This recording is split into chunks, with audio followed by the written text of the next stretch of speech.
So how did I go from just one rep of these standing ab wheel rollouts to multiple reps, actually 9 reps?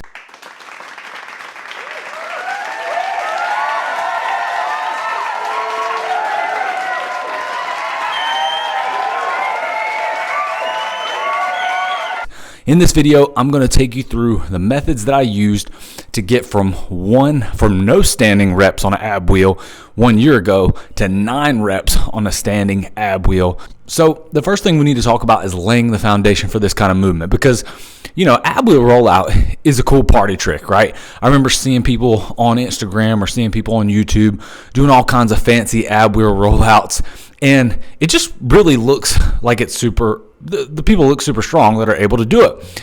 And I remember always thinking, man, that would be a cool trick to be able to do a standing ab wheel rollout. Now, it was never a real big focus, but let's talk a little bit about laying the foundation and what my foundation was prior to a year ago when I went on the quest to be able to do a standing ab wheel rollout and multiple reps of this exercise. So you got to remember, I've got over 10 years of lifting experience. Probably when you add it all up, somewhere around 12 years of lifting experience or better.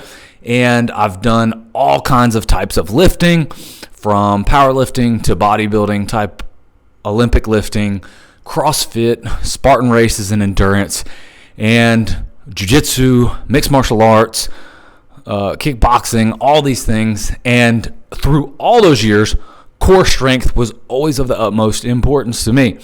So always been working on some sort of core strength through the years. So when I started, I could do from my knees directly maybe 10 or 10 plus strict decent form ab wheel rollouts to begin with, okay?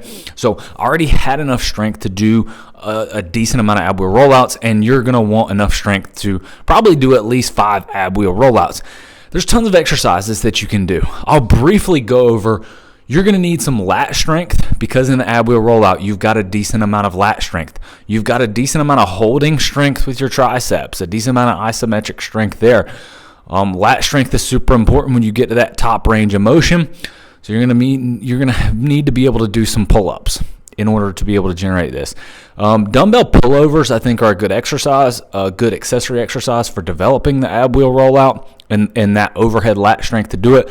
But pull-ups, any kind of lat work is going to be good. Any kind of core work, slow core work that gives you a lot of stretch in the abs, not something that's very compression-based. So a V-up would be okay because you're going all the way back, getting that full range of motion at the end.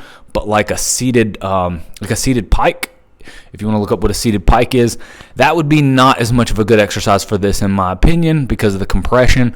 To me, the compression part of the ab wheel rollout is not super difficult at all. It's the stretch at the very end that makes the exercise super difficult. So laying the foundation, you're going to need to be able to do, I would say, 5 good strict ab wheel rollouts in order to even get started on your journey to a standing ab wheel rollout. So how did I go about this? Like I said, at first I could do about 10. So what I did is I built up to where I could do 3-4 sets of 20 from the ground. So I started from the ground. I was able to do 3 to 4 sets of 20 ab wheel rollouts from the ground. And then from there, I progressed up to using a weight vest. I went to a 20-pound weight vest, progressed myself up to being able to do 20 reps with the 20-pound weight vest.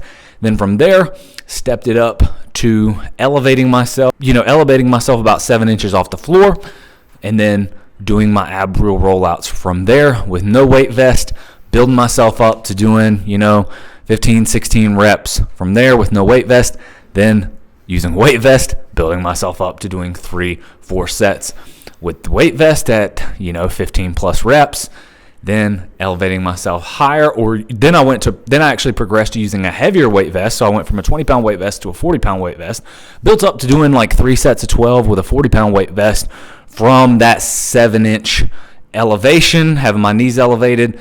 Important not to use your feet on the back of whatever you're elevating on, right? You don't want to hook your feet. That's gonna slow your progress, because you're gonna be using your feet to hook and pull with your feet. Then I elevated myself even more, about a foot or a little bit higher off the ground, and did my ab wheel rollouts from there, not vested, building up to like 4 sets of 20 reps from there with no vest. Then went to the 20-pound vest, built myself up to about 15 plus reps with 20-pound vest. Then eventually built myself up to a 40-pound vest, a foot elevation off the ground, 40-pound vest for 3 to 4 sets of 12. Once I built up to that, I didn't know if I was ready to do a standing rep yet. And so one day when my sister was over here, and she has at that time had recently gotten into strength training and weight training, and my brother-in-law were over here, and I was in the gym, and I just said, heck with it. Let me try going for a standing ab wheel rollout. So with the pressure of people watching, I was able to achieve my first standing ab wheel rollout after weeks and weeks and weeks of those progressions. But once I achieved that standing ab wheel rollout, now what was I going to do from there? Because that was a 1 rep max. And as you know, if you have a 1 rep max, it can be very difficult to turn that 1 rep max into more reps. Just as if you were doing a 400-pound back squat or a 315-pound bench press for one. When it's a real struggle, it can be hard to turn that into 9 reps, as I did with the standing ab wheel rollout. So I want to talk about some of my methods to progressing in those ab wheel rollouts. After I did 1 rep on the ab wheel rollout, I knew that I wanted to continue to try to do 1 rep weekly, at least, just to grease the groove and know that I was able to do 1 ab wheel rollout. So what I did is the very next week, I made sure in my core work that I did 1 ab wheel rollout once a week. And then what I did from there is I would add in some progressions. So maybe I would do 1 standing ab wheel rollout, and then for my next sets, I would do maybe 10 weight vested, 1 foot elevated ab wheel rollouts. All right, so I'm still getting my reps in. But before that, I'm hitting that 1 ab wheel rollout from standing. And then the next week, I turned that into 2 ab wheel rollouts from standing. The next week, 3 ab wheel rollouts from standing. Now, mind you, I made sure that I got plenty of rest in between each set of those ab wheel rollouts from standing. So what this eventually turned into, once I was confident that I could really do 1 standing ab wheel rollout very consistently, okay, at that point, I began to back off on my tons and tons of reps of ab wheel rollouts, right? So what I did is I switched things up, and I would have 1 day of the week that was dedicated to the anywhere between 8 to 15 rep range on my ab work to keep that base of support and to keep that musculature there while I was trying to develop this ab strength. So 1 day was dedicated to maybe just like 3-4 sets of 8 to 15 reps on an exercise that would really push me in those rep ranges. But then 1 day a week, which I would try to separate, 3 or 4 days after that higher rep day. 1 day a week I would dedicate, and I typically did this on my arm pulling day, I would dedicate to the ab wheel rollouts. So here's what that would look like. Okay, so I've gotten really good and warmed up, and let's say I'm doing sets of pull-ups. Right now I'm in a hypertrophy phase, or I've been in a hypertrophy phase, so I'm really just worried about muscle building and not so much strength in all the other areas. The only area that I've really been working on strength in would be these ab wheel rollouts. So I would, before I did a set of one of my lat exercises, do 1 ab wheel rollout. And I would do that 1 ab wheel rollout with as much focus and as much intent and as much strength and as much speed as possible. So in that 1 rep, I was generating as much force as possible and doing the rep as strictly as possible, maybe a little pause at the bottom, coming up with good speed as fast as I could. Then from there, I went into my lat exercises. Then I took, 2-3 minutes rest, made sure I had plenty of rest before I went to do my next standing ab wheel rollout. So And I would do that over and over and over, so that every single ab wheel rollout that day, I would do it before each set of my lat exercises. And I would start like week 1, I only did 3 ab wheel rollouts. Each one had plenty of rest in between. Then the next week, 4 ab wheel rollouts, each with plenty of rest in between. The next week, 5. And it built up to where I did 10 ab wheel rollouts with plenty of rest in between. From there, I started doing 2 sets of 2, plenty of rest, 2, plenty of rest, 2, plenty of rest, 2. Built that up to where I was doing maybe 14, 16 reps. Then from there, I started doing, maybe I'd do 3, 2, 2, 2, or 3, 3, 2, 2, or 3, 3, 2, 2, 1, 1, 1, 1. And from there, I just gradually built up to where I could do maybe 3 sets of 4. And then after that, just doing doubles, right? Doing doubles until I got up to maybe a set of 4, a set of 4, a set of 2, a set of 2, a set of 2, a set of 2, a set of 2, a set of 2. But I'm getting full rest in between. And after a while, my ab wheel rollout started feeling really powerful. They started feeling really fast and really strong, and there was not much struggle there.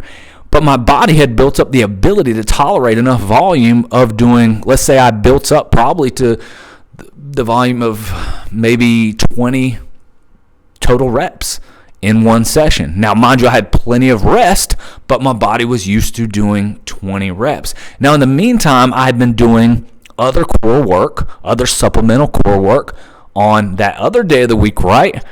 And stressing the rep ranges and my strength through the 8 to 12 rep range, right, on that other day per week. But on this day, it was almost like speed work.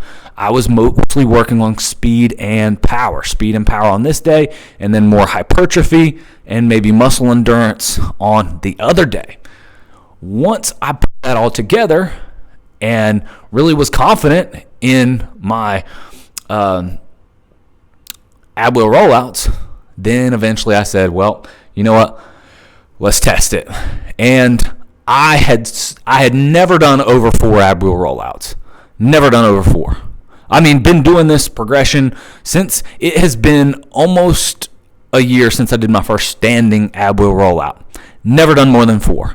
And then when I finally tested, I did 9 reps in a row and could have done more than 9 reps. It wasn't muscle failure that caused me to stop at 9 reps. It was actually blood pressure. Like I literally felt like I was about to pass out. And so feeling like I was about to pass out is what actually made me stop. Could have probably continued on for maybe 2-3 more reps. Now think about that. That I had never done more than 4 reps.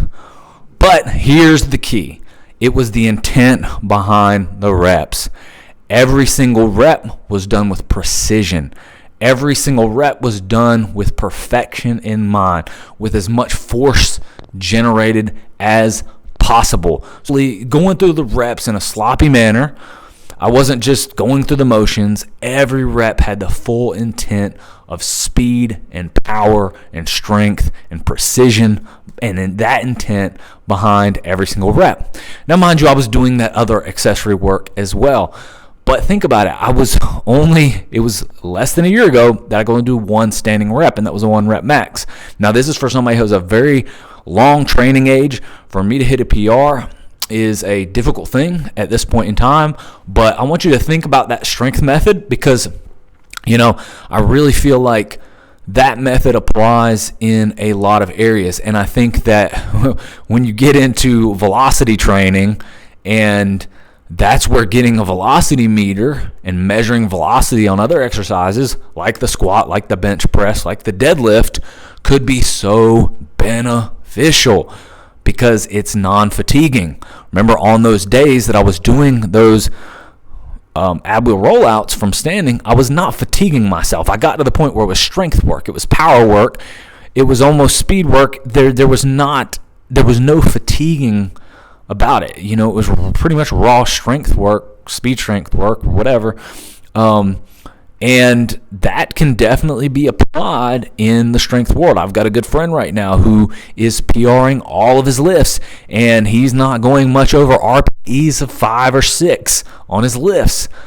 RPE 5 rate of perceived effort, 5 out of 10, 10 being a hard effort. This dude's at 5 and 6, and he's PRing everything because of the intent. His RPE, the weight, feels like a 5 out of 10 or a 6 out of 10, but he's pushing that weight as fast as humanly possible out of the hole when he's squatting or when he's bench pressing. He might have a nice good pause in the bottom, but he's exploding up as fast as possible and generating that force, which is helping him to get a lot stronger. It's something to think about. I know a lot of people are already doing this, but I know there's a lot of people who could be watching this that don't know about that. They just stay steady, grinding out reps or constantly fatiguing themselves. And if you're generating fatigue, remember, if you're generating fatigue, you're not doing specific strength work or speed work if you're generating fatigue. Okay? That is critical. When you're generating fatigue, you are getting more into hypertrophy, you're getting more into muscle endurance, and that's not to say that you can't get stronger doing those things. There's certain muscle groups, I know for me, doing hypertrophy work with bench press feels like it tends to make me stronger, whereas on the opposite hand, squats, I have to do strength work to get stronger. Hypertrophy work with my legs doesn't really make me stronger. But there's overlap there, right?